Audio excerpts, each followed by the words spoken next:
Hey,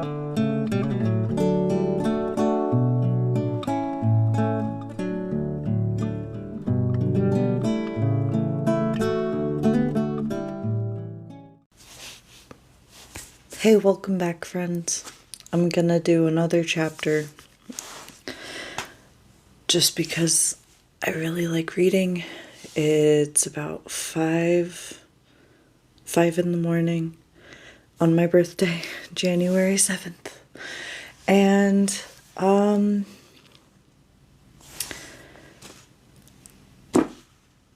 just really wanted to read this. I just really felt inspired to read this. All right, chapter 2 of The Beautiful Land.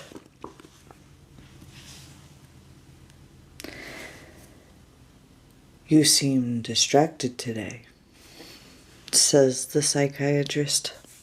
Samira doesn't respond, partially because she hasn't spoken to anyone in almost 3 weeks and feels out of practice, but mostly because she is distracted.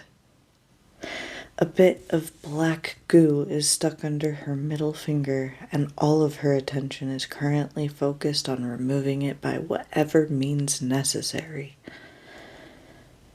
It's probably harmless, a dab of engine oil or some loose subway grime, but she wants it gone. Ever since she came back from the big desert, Samira had been obsessed with keeping herself clean. Over there you were never clean. Sand, grease, small chunks of your friends. Something was always landing on you. Samira? Are you okay? She glances up nervously. Yeah, I'm fine. I'm not into this right now. Sorry. There is another long silence. The doctor, a squishy, serious man named Carrington, jots down a note on his ragged wooden clipboard. Whenever he shifts his not inconsiderable bulk, the worn office chair on which he rests makes an off-tone squeaking sound. Samira flinches each time this happens. If Carrington notices the flinching, he doesn't say anything. Instead, he continues to make small little notes and stare at his patient, occasionally smiling beneath a bushy gray mustache. The squeaky chair fits with the rest of the office. A drab windowless room with off-white tile and walls covered in eggshell. Sound baffling. Light is provided by a flickering fluorescent tube that gives everything a vaguely washed-out quality. When people heard that Samira was visiting a psychiatrist, they formed images of her lying on a velvet couch in a room filled with important hardback books and a fireplace. Clearly, none of them had spent any time in a VA hospital. I'm high as shit. Dr. Carrington clears his throat. Samira jumps, then begins frantically cracking her knuckles, moving from finger to finger with a practiced, unconscious grace. A clock ticks slowly from Carrington's desk, muffled under a pile of paperwork like the beating heart of a boarder in a Poe story. Samira briefly considers getting up and walking out of the room, but then rejects the thought. Leaving the session will cause more questions to be asked, more tests to be run, more suspicious glances to be thrown her way. And really, Carrington is all right as shrinks go. At least he doesn't make her talk about the war all the time. She adjusts her bony ass against the hard blue plastic of her chair and tries to think of something to say. It's been a bad week. I'm not sleeping again. 1, 2 hours a night, maybe. The only way I can sleep now is if it's really noisy. I tried turning on the TV, but it's not the right kind of noise. It's too random. Dr. Carrington leans forward, curious. What do you mean? Well, you get 10 minutes of jangle, like a sitcom, then 3 minutes of loud ads, then 10 more minutes of the jangle. That doesn't work. It reminds me. It reminds you of what? Of listening to people die. That seems to interest Carrington. I thought you were sleeping well, he says. The last time we talked, which, granted, was almost 3 weeks ago, you told me that you'd found a way to sleep. Samira smiles weakly, runs one hand through her curly black hair. It's been washed twice already today. Rays of light practically engage in fistfights to see who gets to shine off of it. I was sleeping on the subway. Oh? Yeah. Yeah, the subway is a good noise. It's predictable, especially at night. You get the clacking and you get that screech when the train pulls into a station. You ever listen to the way a door opens on a subway? Whoosh, whoosh. It's so calming. I love that noise. I wish I could tape it and run it in a loop. Samira realizes she's been talking for nearly a minute and stops. She moves back to the knuckles and attempts to crack them again. But she just finished a pass and nothing will come.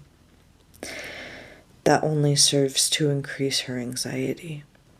Curling her feet underneath her, she slips off her sneakers and begins popping the knuckles on her toes.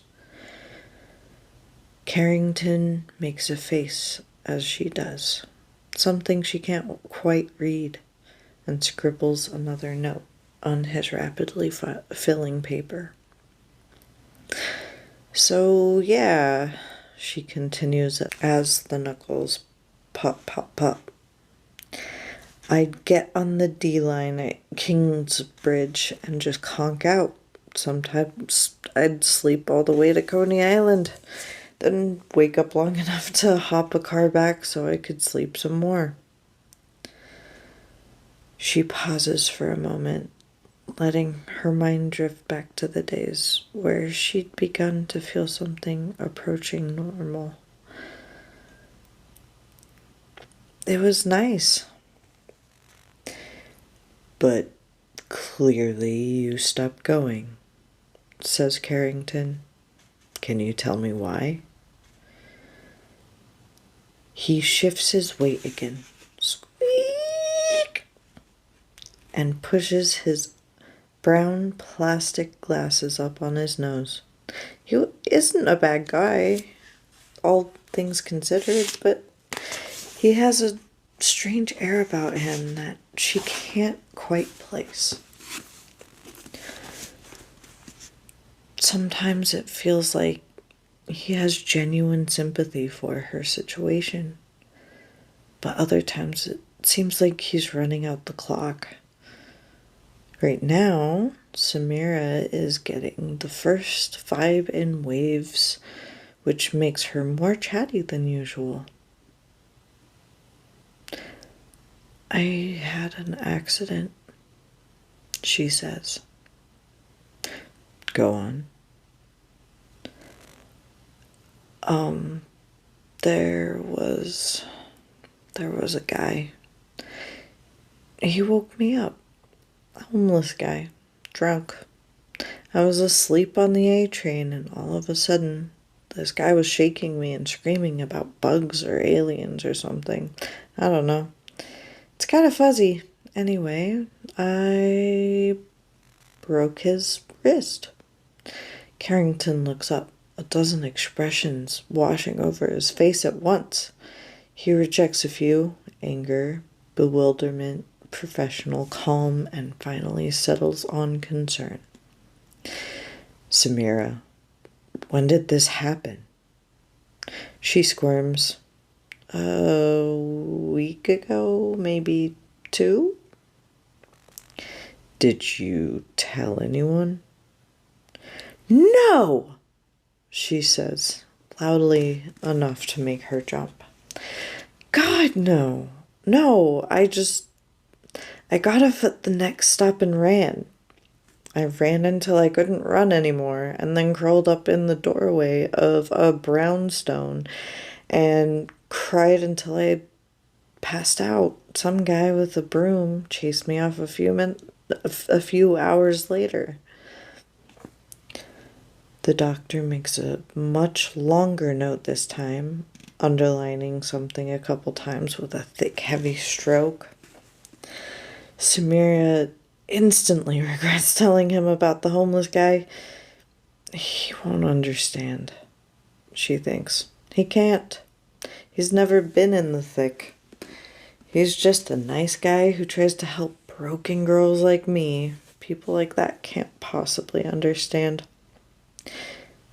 Samira, again, begins Carrington after nearly 3 minutes of heavy silence.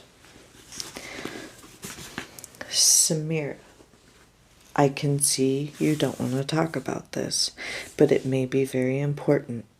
Can I ask you a few questions? Yeah, okay. She whispers. Did you mean to hurt him? No. Do you remember hurting him? I mean, do you remember the actual act? No. Is that why you stopped riding the subway? Yeah. Because you're afraid of hurting someone else? Instead of responding, she turns her attention back to the black under her nail. The spot reminds her of a time she pulled on a combat boot with a scorpion in the toe. The ensuing sting had left the digit looking like a rotting piece of fruit straining to burst from the confines of its skin. A week of antibiotics had reduced the swelling and restored her toe to its usual healthy self. But now Samira wonders if the infection has returned in the form of a small black dot. Is that happening? Am I rotting from the inside? Am I going to split open and pour black ooze all over the floor of this office? The thought makes her shudder, so she quickly pulls her hand away and sits on it. To distract her eyes, she stares at her small, thin body, which is clad in a pair of black cargo pants and a gray sweatshirt with the word Army stamped across the front.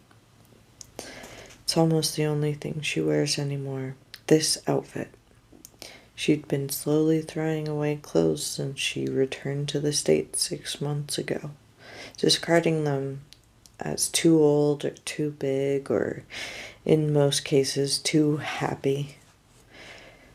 The purging makes her sad in an almost indescribable kind of way.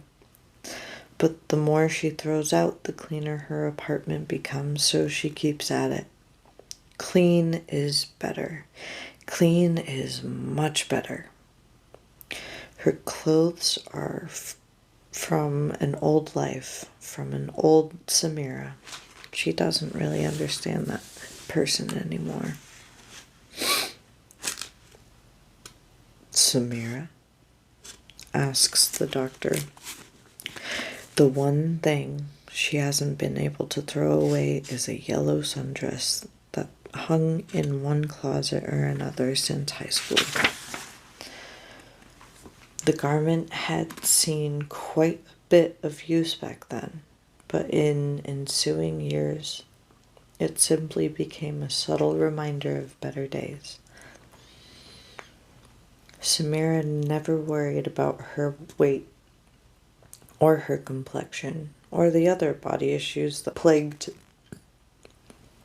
modern women, but she also never felt truly beautiful unless she was wearing that dress.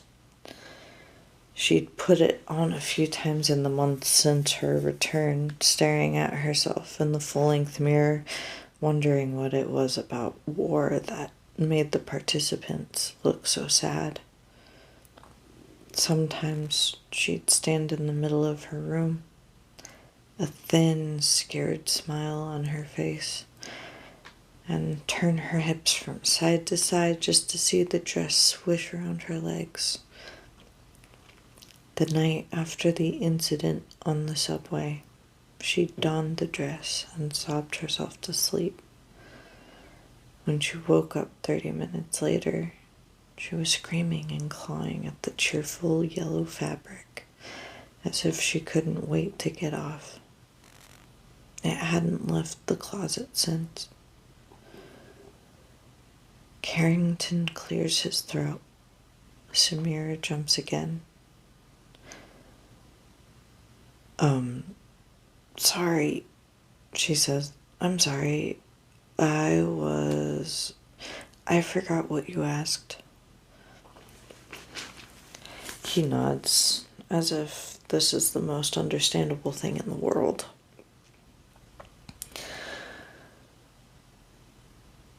I asked if you stopped riding the subway because you were afraid of hurting someone else.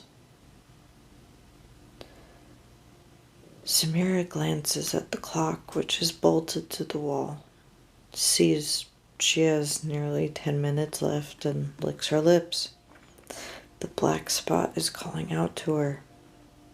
It takes all of her strength not to put the nail between her front teeth and pull until it comes tearing off.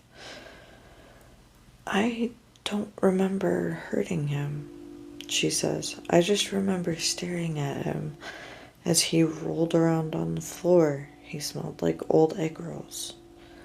I don't know why I remember that, but I do. He smelled like egg rolls. And he had a bushy gray beard, and there was a chunk of white bone sticking up from his wrist. I can still hear the screaming. It was a really familiar noise. Lots of range. I know that sound. Samira suddenly realizes that she sounds like a psychopath.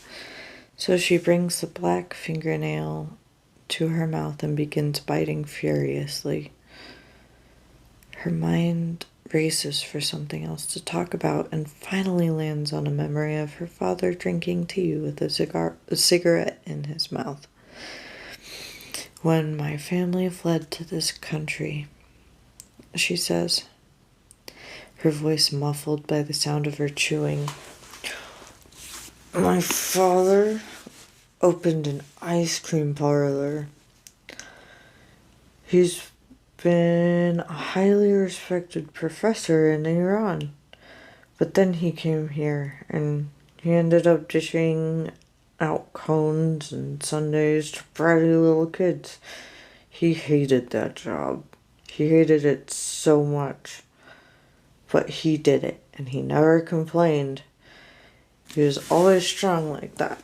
And I don't know why I can't be the same way. I'm weak. I'm afraid of everything. I cry all the time for no reason. I just don't know how much longer I can keep doing this. Carrington holds his pencil over the paper for a long time, then slowly leans over and sets them both on his desk. He moves forward in his chair and presses his fingertips together, thinking. Samira curls her feet even tighter underneath herself and continues to chew. The room, with its cheap plastic chairs and bookcases full of file folders, seems to shrink in on them. In another room, nearby, a man begins to wail. Samira stares at the doctor and gives him a weak smile, which he returns. The action causes his mustache to curl up at the ends. Samira, do you have suicidal thoughts? Carrington asks the question in a normal tone of voice, but she can hear the urgency beneath the surface. Do you think about harming yourself? No, she says, pulling the finger from her mouth and staring at it. It's bitten down past the quick, but the dot is still out of reach. Not really. I mean, I think about dying a lot, all the time, actually. I think about it all the time, and there are moments where it might be nice, you know? She decides against working on the finger anymore and returns the hand to its hiding place under her thigh. I don't like my life very much. I feel okay telling you that because it can't be much of a secret. I'm 25 years old, and I've spent 3 tours of duty in strange cities where everyone is trying to kill me. I've made friends and watched them die, made new friends and watched them die. Then I come back here and it's like I just don't know how to function anymore. You're going to Afghanistan in 3 weeks, says Carrington. Is that right? Samira nods, a motion so subtle it probably wouldn't dislodge a fly. Yeah. Will that be easier or harder for you than being here? I don't know. A 4th tour of duty is unusual, especially for a reservist. Yeah, well, we're low on translators. They keep getting blown up. She squeezes her eyes tight, trying to hold back the tears that always seem to be there, but it's a losing effort. She's so tired of crying. Every day, something or other causes her to sob uncontrollably for what seems to be forever.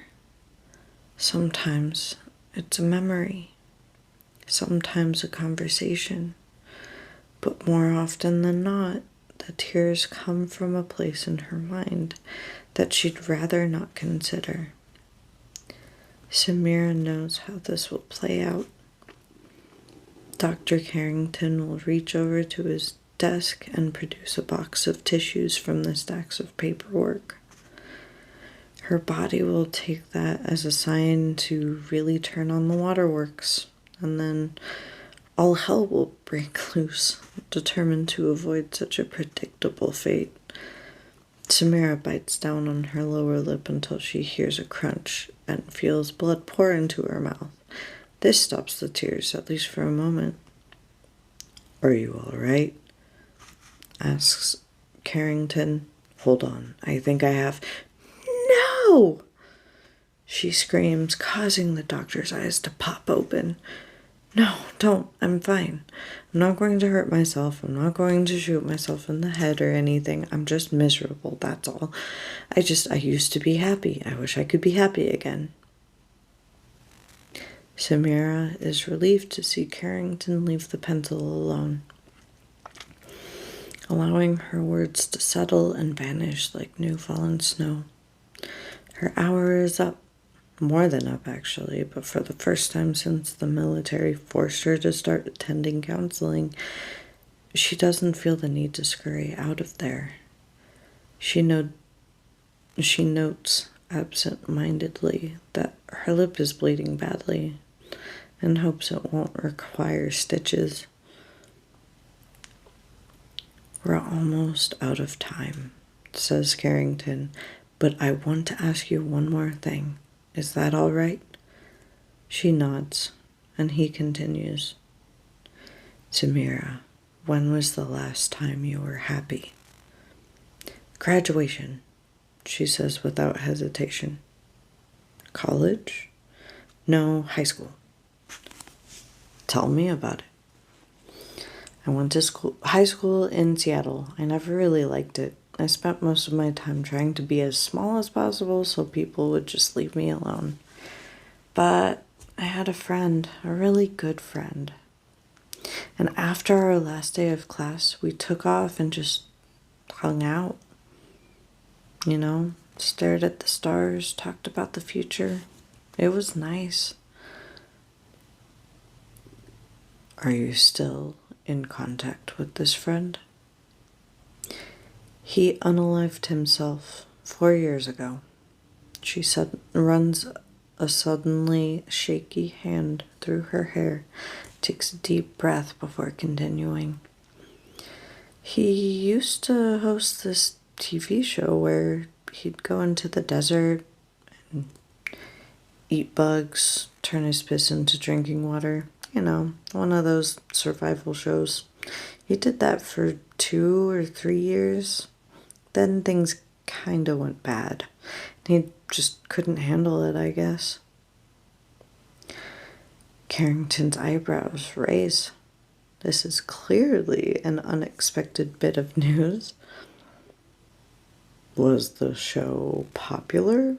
Would I know him? Samira shakes her head. Probably not. It was in Japanese. She sees the doctor's confused look and continues before he can ask the obvious question. He was Japanese. Well, he was half Japanese. His mom was from Japan and his dad was Irish. And yeah, I know it's kind of weird. Anyway, he went to Japan and did that show, took tourists up Mount Fuji, explored jungles, stuff like that. He was crazy, but God, I miss him. I miss him all the time. What was his name? Talk. She whispers. His name was Talk. That is chapter 2. This is a lot of fun for me. I don't know about everyone else, but it's a lot of fun for me to read for people. Anyway, but I appreciate everyone who is watching. Please subscribe, like the video, comment if you feel so called to. Maybe share. Share with your friends. Anyway, I hope everyone has a good rest of your day. Remember to be gentle with yourself. And I will see you guys on the other side. Bye.